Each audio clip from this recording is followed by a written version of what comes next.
ఓబులాపురం అక్రమ మైనింగ్ కేసులో తెలుగుదేశం పార్టీ నేతలకు భారీ ఊరట లభించింది. కేసును కొట్టివేస్తూ విజయవాడ ప్రజాప్రతినిధుల కోర్టు తీర్పిచ్చింది. అనంతపురం జిల్లా ఓబులాపురం అక్రమ మైనింగ్ జరుగుతోందని ఆరోపిస్తూ 2007 జూలై 21న టీడీపీ నేతలు పరిశీలనకు వెళ్లారు. ఓబులాపురం మైనింగ్ లోకి అక్రమంగా వచ్చారనే ఆరోపణలతో 21 మందిపై కేసులు నమోదయ్యాయి. కేసు విచారణలో ఉండగా 3 చనిపోయారు. ప్రస్తుత మంత్రి అచ్చెన్న, దేవినేని ఉమా, నిమ్మకాయల చినరాజప్ప, ఎర్రబెల్లి దయాకర్రావు, ధూళిపాళ్ల నరేంద్ర, నాగం జనార్దన్ రెడ్డితో పాటు మరికొంతమందిపై కేసులు ఉన్నాయి. పోలీసులు పేర్కొన్న అంశాలపై అభియోగాలు ఎదుర్కొంటున్న నేతల నుంచి 313 స్టేట్మెంట్ను న్యాయాధికారి రికార్డు చేశారు. తమపై తప్పుడు కేసు బనాయించారని అభియోగం ఎదుర్కొన్న వారు కోర్టులో తెలిపారు.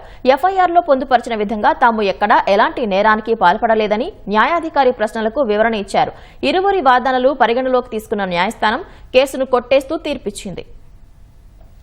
ఓబులాపురం మైన్స్లోకి అక్రమంగా చొరబడ్డారు, అక్కడ ఏదో ఆందోళన చేశారు, అక్కడ 144 సెక్షన్ ఉల్లంఘించారనేటువంటి కేసును నమోదు చేస్తే ఈరోజు ఇక్కడ ఎంపీ ఎమ్మెల్యేస్ ప్రత్యేక న్యాయస్థానం ముందు విచారణ జరిగి ఈరోజు జడ్జిమెంట్ ఇవ్వటాన్ని తీర్పు ఇవ్వడం జరిగింది. ఆ తీర్పులో దాన్ని వీరి మీద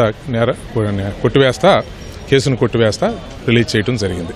నాగం జనార్దన్ రెడ్డి గారు, వేం నరేందర్ రెడ్డి గారు, ఎర్రబెల్లి దయాకర్ గారు, అమర్నాథ్ రెడ్డి గారు, అలాగే దేవినేని ఉమామహేశ్వరరావు గారు, పడాల అరుణ్ గారు, మసాలా పద్మజి గారు, అచ్చెన్నాయుడు గారు, చినరాజప్ప గారు, 21 మంది మీద పెడతం జరిగింది. దానిలో అందరి మీద కూడా విచారణ జరిగిన తర్వాత ఈరోజు ఈ కేసును కొట్టేశారు.